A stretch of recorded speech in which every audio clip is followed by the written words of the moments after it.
Hello, welcome to another video on our channel.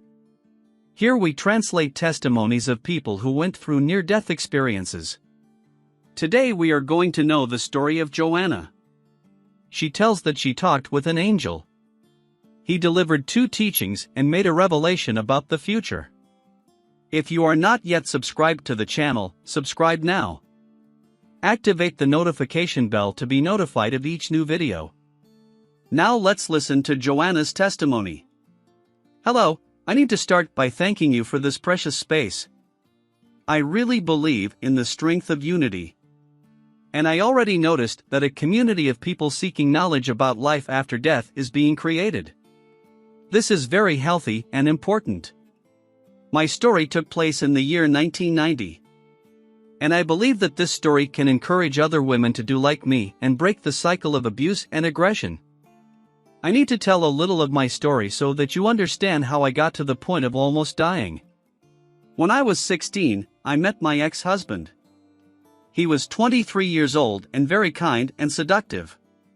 My parents obviously didn't approve of me dating a boy his age. But over time he got closer to them and they ended up accepting it. I couldn't wait to leave the house. I was going through a phase in my life where I needed space and independence. My ex-husband worked as an assistant to a lawyer. He was studying law. So he received a good salary for a boy his age. In addition, his family had good financial resources. When I turned 17, he and I decided to move in together. My parents tried to change my mind, but I was determined. I thought I would be free to make my own decisions and do things my own way. I got a job at a clothing store. My ex-husband's parents had a very spacious and well-lit apartment in one of the most upscale neighborhoods in the city. They said we could live there. I was blown away by it all.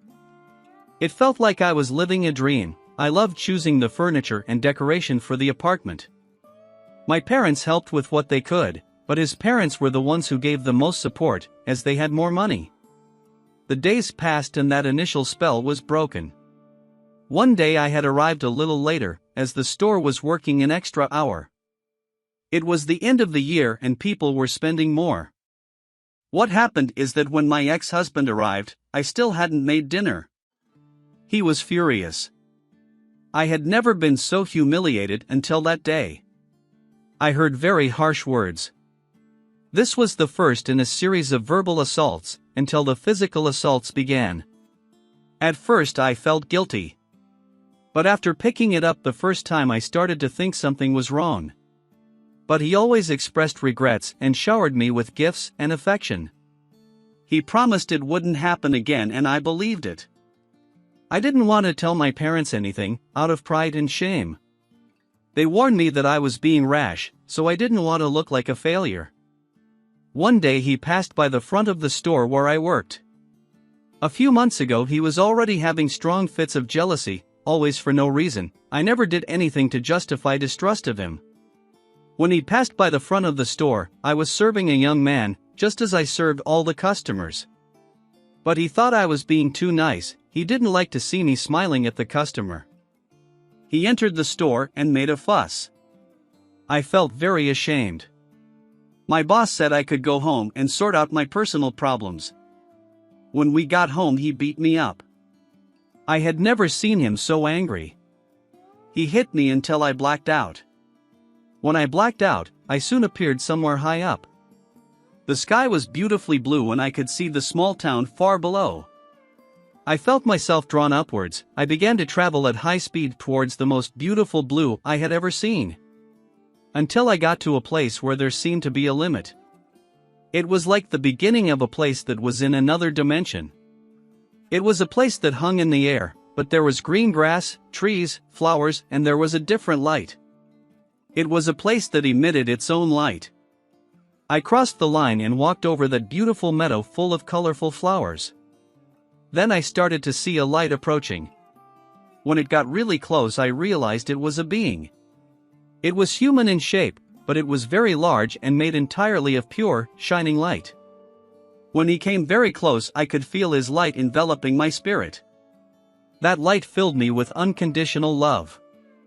I felt welcomed and accepted. It was as if he knew my innermost feelings. He sympathized with my suffering. I realized all this without him saying a word.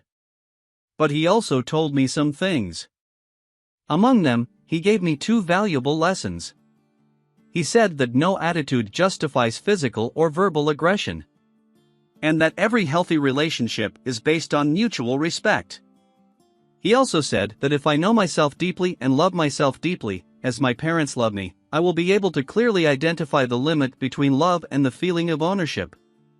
The second lesson was that my parents loved me more than anything, and that I didn't need to be ashamed of going back to them, because they would accept me and give me all the support I needed.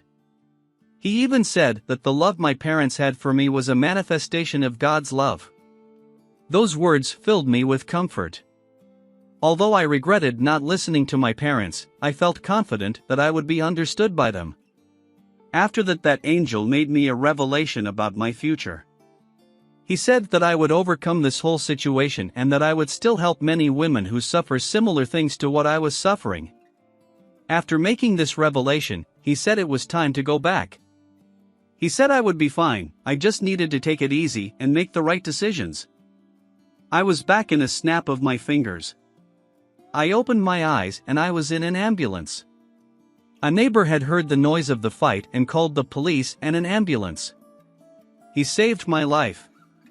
I still had difficult moments, first the breakup and the police complaint. He managed to escape from prison and that haunted me for a few months. But he ended up giving up looking for me. I went back to my parents' house and that's how the angel spoke. They welcomed me without judgment. I entered the faculty of psychology and my final paper was on the psychological effects of abusive relationships. After graduating, I started working in a voluntary group that assists women victims of domestic violence. This fact also confirmed the words of the angel. Despite being a little skeptical, I could no longer deny the existence of God. Today I am sure of the continuity of life. Furthermore, this experience made me awaken to a life mission, so I only have thanks to the spiritual plane. So, what did you think of this testimony? Leave your impressions in the comments. Don't forget to subscribe to the channel. Let's bring more people the hope that there is life beyond what the eyes can see.